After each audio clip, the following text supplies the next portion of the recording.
히브리서 6장 9절부터 20절까지입니다.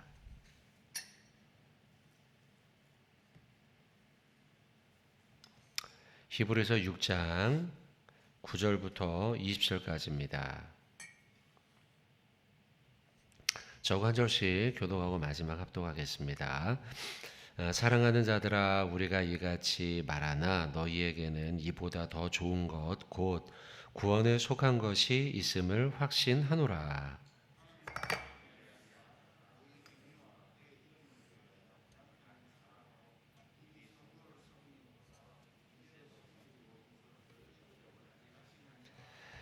우리가 간절히 원하는 것은 너희 각 사람이 동일한 부지런함을 나타내어 끝까지 소망의 풍성함에 이르러.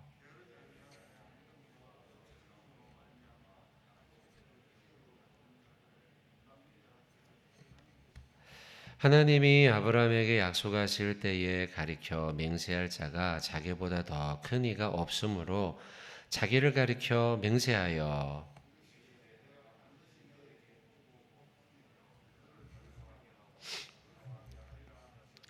그가 이같이 오래 참아 약속을 받았느니라.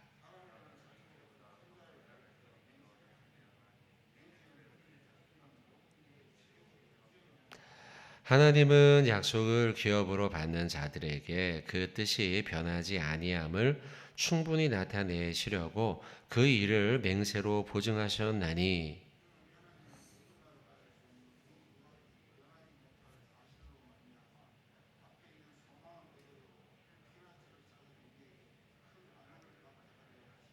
우리가 이 소망을 가지고 있는 것은 영혼의 닷 같아서 튼튼하고 견고하여 휘장 안에 들어가나니 그리로 앞서 가신 예수께서 멜기세덱의 반차를 따라 영원히 대장이 되어 우리를 위하여 들어가셨느니라.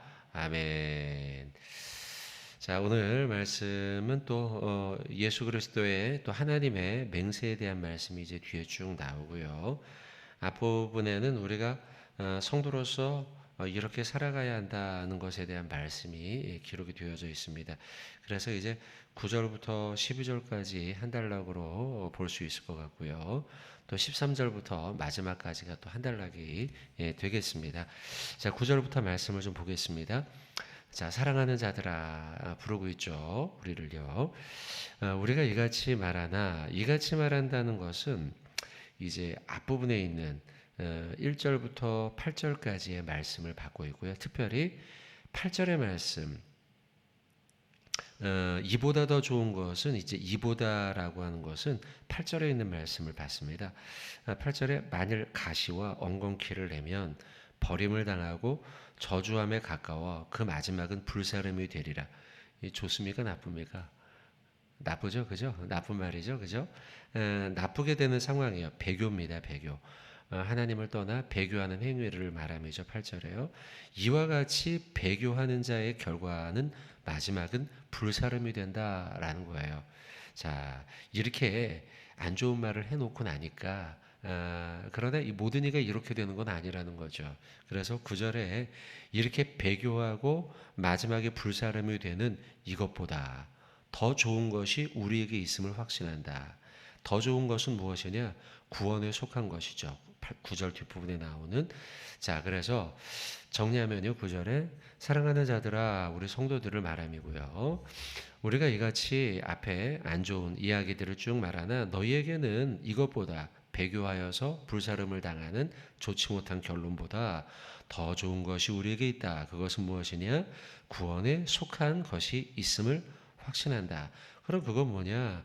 하나님은 불의하지 아니하사, 자 10절 제일 끝이죠. 잊어버리지 않는다는 거예요. 하나님은 항상 공의로우신 분이어서 감정에 휩쓸리지 않아요. 그래서 우리가 때로는 배교하는 일도 하고 나쁜 일도 하고 그러지만 하나님은 우리가 지난날 어려운 중에도 선한 신앙의 삶을 살아왔다는 걸 10절 끝에 잊어버리지 않는다. 그 구체적인 행위들이 10절 세 가지가 나오고요. 11절, 12절에 네 가지가 나와요. 나와요. 자, 한번 보겠습니다. 자, 10절 초반부에 보면 너희 행위와 그의 이름을 위하여 나타낸 사랑으로 이미 성도를 섬긴 것. 자, 그의 이름을 위하여, 주님의 이름을 위하여 나타낸 사랑으로, 주님의 사랑이죠. 주님의 사랑으로 이미 우리가 성도를 섬긴 것.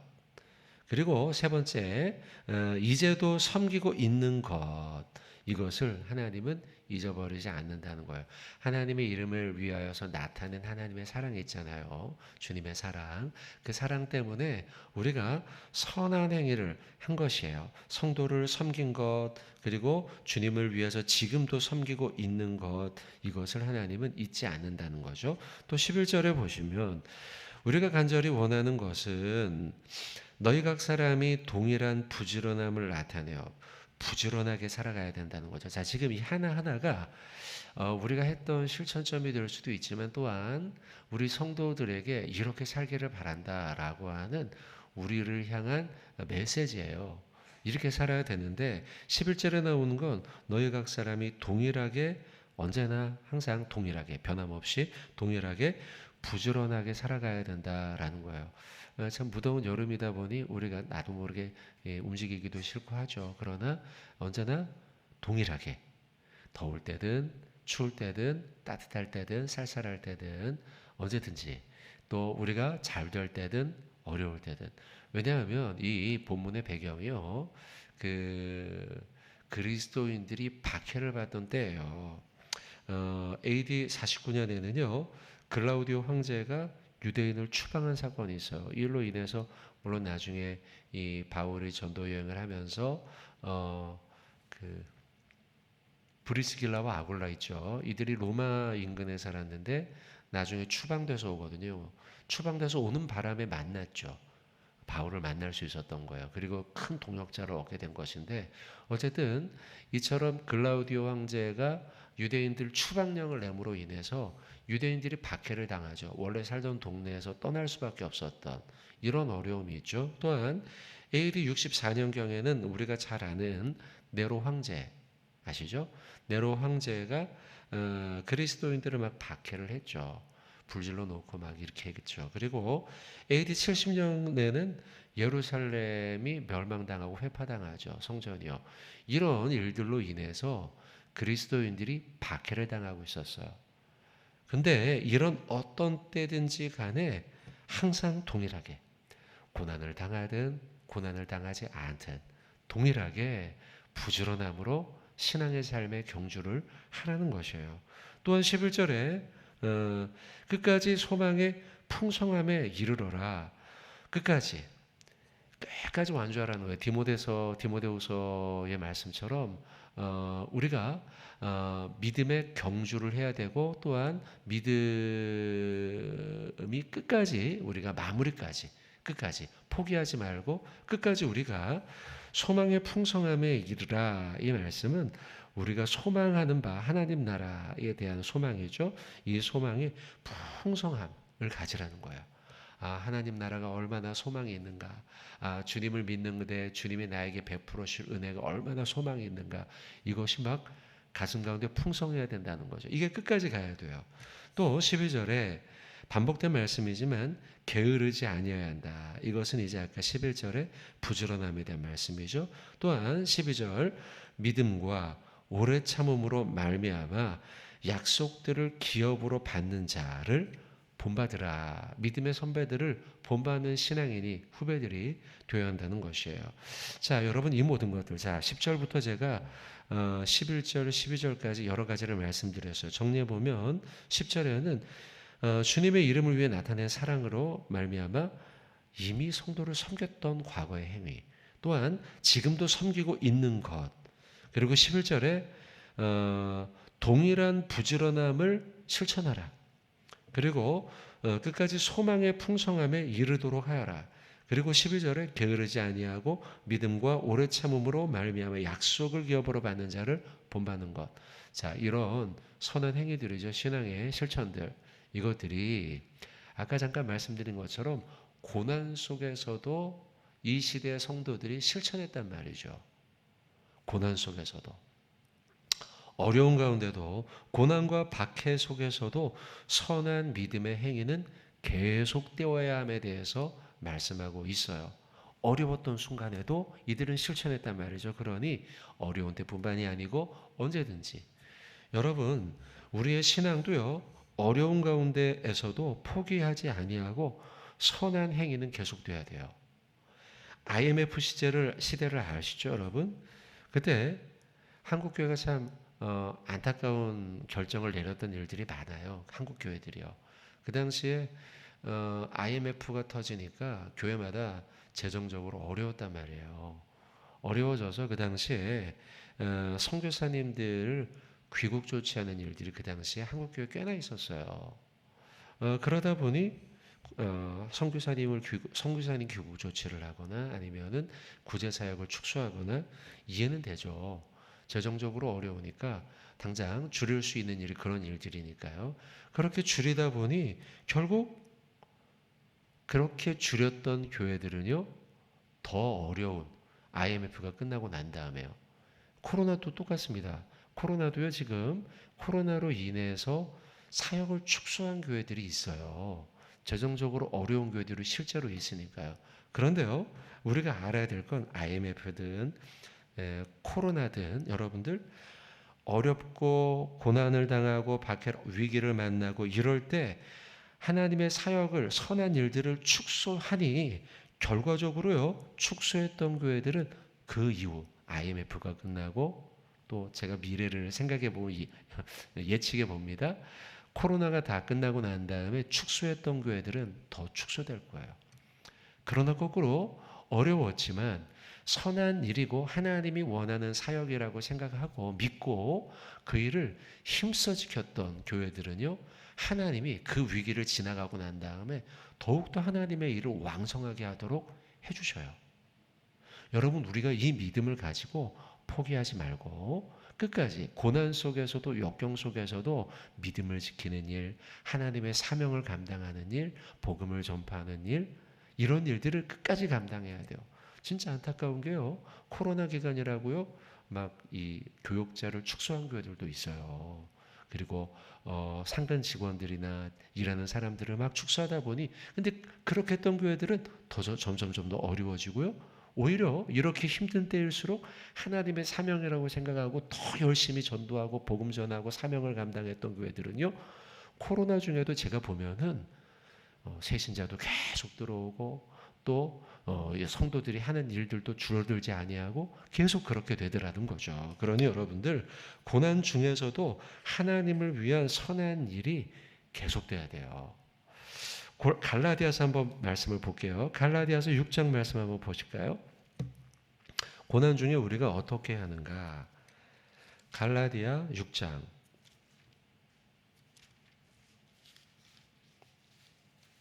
9절과 10절이에요. 갈라디아 6장 9절과 10절 두 구절 말씀 같이 한번 우리 봉독하도록 하겠습니다. 우리가 선을 행하되 낙심 아니하면 때가 이름에 거두리라. 그러므로 우리는 기회 있는 대로 모든 이에게 착한 일을 하되 더욱 믿음의 가정들에게 할지니라. 아멘.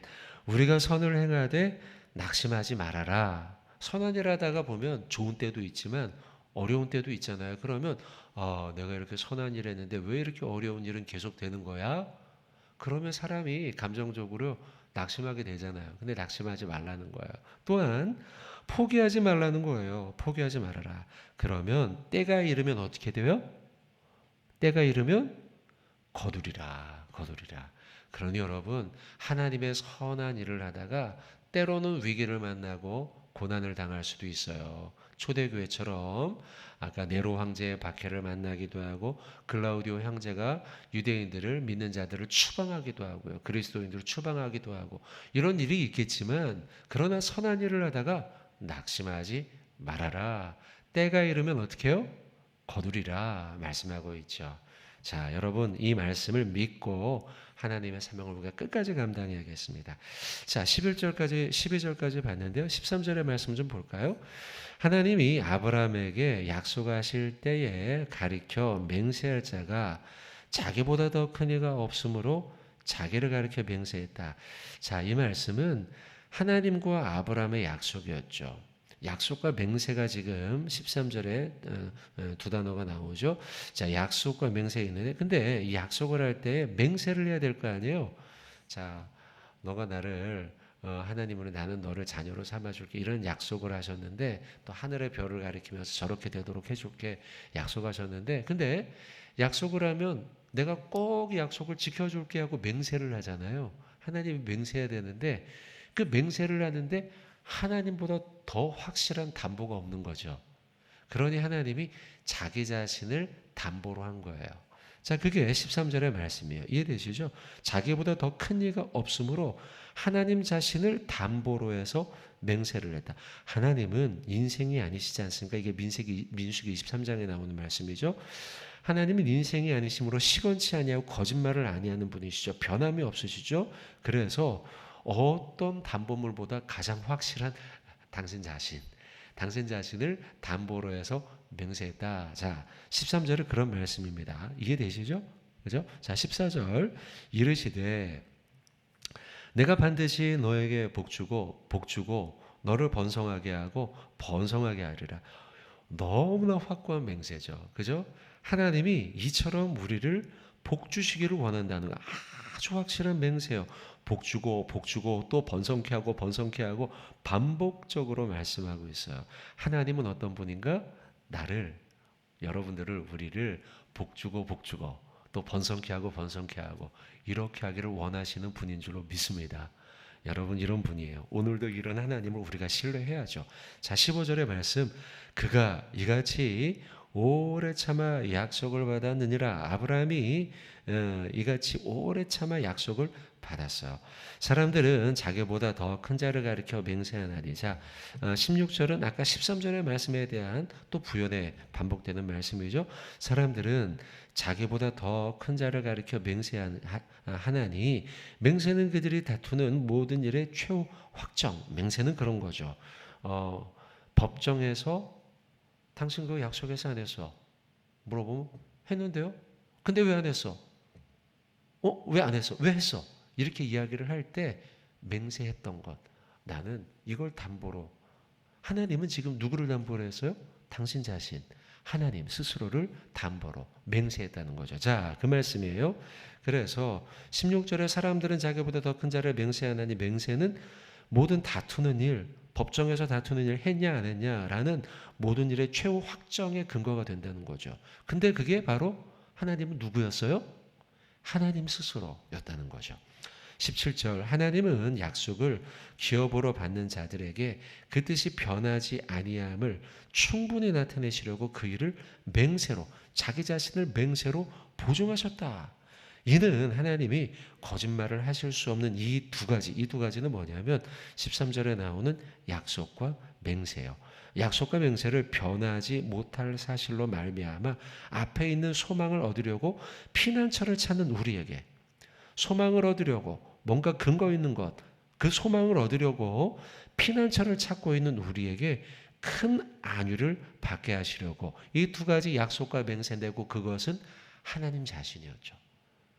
그리고 뭐 별과 같이 많아지게 하고 뭐 했던 아브라함의 약속했잖아요. 그 약속을 하면 그 약속과 그리고 또한 이 약속이 완전히 이루어지리라 하신 당신 자신을 담보로 한 맹세. 이 두 가지를 변하지 못한 사실로 말미암아 앞에 있는 소망을 얻으려고 피난처를 얻은 우리에게 큰 안위를 받게 하려 하심이라. 그래서 맹세도 주시고 약속도 주셨다라고 말씀하는 거죠. 그리고 19절 우리가 이 소망을 가지고 있는 것은 분명히 내가 그렇게 되겠구나라고 하는 소망을 가지고 있는 것은 영혼의 닷과 같다. 닷은 여러분들 배를 정박할 적에 이 무거운 닻을 내리잖아요. 그래서 닻이라는 의미는 무엇이냐면 요동하지 않는다는 거예요. 요동하지 않는 것. 영혼의 닭 같아서 튼튼하고 견고하다. 휘장 안에 들어간다. 자, 그래서 19절은 지금 예수님을 가리키는 것인데요. 이 닻이라는 것은 예수 그리스도가 소망의 닻이 된다라는 의미인데, 이 닻은 일반적인 닭과 한 가지 더 의미가 더 추가가 됩니다. 보통 닻은 흔들리지 않는다라는 의미죠. 배가 정박 닻을 내려놓으면 막 이 파도가 치고 막 물결이 막 해도 흔들리지 않잖아요. 그죠? 그래서 이 일반적인 닻은 흔들리지 않는다, 요동하지 않는다라는 의미가 있는 반면에 거기에 추가적으로 한 가지 더, 예수 그리스도께서 소망의 닻이 된다는 건 휘장 안으로 들어가는 것까지 포함합니다. 그러니까 세상에 흔들리지 않으며 이 배는, 우리의 인생의 배는 흔들리지 않으며 또 동시에 우리는 휘장 안으로 들어가는, 인도하는 예수의 닻이 된다는 거예요. 그러니까 흔들리지도 않으면서 동시에 하나님 나라 휘장 안으로 들어가도록 우리를 인도한다는 거죠. 그래서 여러분, 예수 그리스도는 견고한 소망이 되신다는 거예요. 하나님의 약속에 소망을 가진 이는 요동치 않고 견고하지 않으며 동시에 휘장 천국 안으로 들어가도록 우리를 인도한다는 거죠. 그래서요, 초대교회 시대 때는 이 닻이 믿음의 표지였어요. 아, 저 사람은 믿는구나. 여러분들 한동안 그 교인들이 자동차 그 뒤에다가 마카 같은 걸 붙였는데 기억나시려나 모르겠어요. 물고기 모양. 기억나시죠? 거기 가만히 보면 이 헬라어로 써 있었는데요. 헬라어로 익투스라고 써 있어요. 익투스가 이게 이제 여러분이 헬라어를 잘 모르니까 영어 표기랑 비슷해요. 라틴어에서 왔으니까, 또 라틴어에서 영어가 왔으니까 영어로 약간 대체해서 말씀드리면, 익투스의 이제 철자가 영어식으로 표기한다면 I, X, 그 다음에 T인데 TH라고 발음해야겠죠. T, O, S 이렇게 이제 철자를 얘기할 수 있어요. 그래서 I는 입실론인데 원래는 이제 I로 하면은 J 발음이에요. 그래서 지저스, 이 헬라어 발음을 하면은 예수스, 크리스토스, 데오스, 휘실론, 휘오스, 세이비어스. 그래서 요거를 쫙 풀어서 얘기하면 예수, 그리스도, 데오, 하나님, 휘오스, 아들, 세이비어, 구원자. 요거의 철자의 앞 글자를 떼서 익투스를 만든 거예요. 근데 익투스는 원래 물고기거든요. 그래서 물고기 모양을 이렇게 초대교회 성도들이 이렇게 보여주거나 아니면 탁 하잖아요. 그리잖아요. 그러면 이 사람은 예수 그리스도 하나님의 아들 구원자라는 사실을 믿는 사람이구나. 이렇게 인식했다는 거예요. 이게 이제 물고기 모양이에요. 또한 초대교회 3대 믿음의 표지가 있었는데 하나는 비둘기였어요. 비둘기가 성령 강림할 때 있었잖아요. 그죠? 세례 받으실 때. 그래서 이 사람은 예수님이 이런 믿음이 있구나. 또 한 가지가 뭐냐면 이 닻이었어요. 지금 우리가 보고 있는 닻. 이 영혼의 닻. 예수 그리스도가 소망의 닻이 되는구나라는 거를 누군가 이렇게 닻을 딱 그림을 그려요. 땅바닥에. 그러면 이 사람은 예수님을 믿는 사람이구나. 그리스도인이구나. 워낙 이 시대에는 핍박이 많으니까요. 핍박이 많을 적에 함부로 드러낼 수가 없었던 것이죠. 그러니 물고기를 그리거나 아니면 비둘기를 그리거나 아니면은 닻을 그리면 이 사람은 예수님을 믿는 사람이구나. 실제 레이몬 브라운이라고 하는 신학자가 이렇게 말했어요. 2세기 말 닻은 1세기, 2세기 말에 닻은 그리스도인에게 의미심장한 표지였다라고 말하고 있어요. 3대 표지였다는 거죠. 그 말씀이 지금 오늘 우리가 보는 19절에 나오고 있어요. 우리가 이 소망을 가지고 있는 것은 영혼의 닭과 같다. 예수 그리스도는 우리의 소망의 닻이 된다.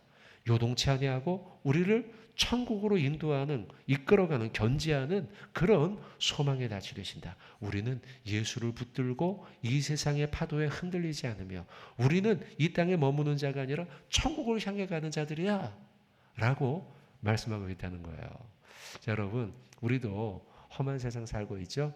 오늘 하루도 여러분들 복잡한 일이 여러분 가운데 있을 수도 있고 또 여러분의 마음을 괴롭히는 일들도 있을 수 있어요. 아무것도 아닌데 내 마음이 막 뛰면서 막 힘들고 어렵고 이럴 수도 있잖아요. 그때 소망이 닻이 대신 예수님을 바라보며 승리하는 저와 여러분 되길 주님의 이름으로 축원드립니다. 자, 오늘 여러분들 두 가지의 말씀을 봤어요. 물론 뭐 제가 한 구절 한 구절 이렇게 좀 본문이 좀 짧으면 제가 이렇게 한 구절 한 구절 설명드리는 것도 좋으시죠? 네, 왜냐하면 이게 또 우리가 이렇게 한 구절 한 구절 다 설명하기가 이게 쉽지가 않죠. 근데 새벽 기도에 쭉 나오면 이렇게 우리가 쭉 할 수 있으니까 좋죠.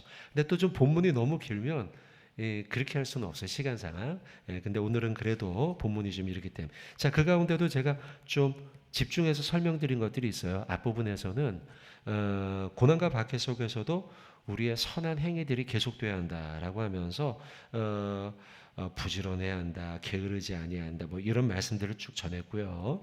뒷부분에 이제 13절부터 20절까지의 말씀 속에서는 예수 그리스도가 소망의 닻이 되신다. 그분은 약속과 맹세의 근거가 되신다. 그리고 그분은 요동치 않는 소망의 닻이 되신다. 말씀을 전했습니다. 자, 이 말씀 가지고 오늘도 승리하며 사시길 주님의 이름으로 축원드립니다.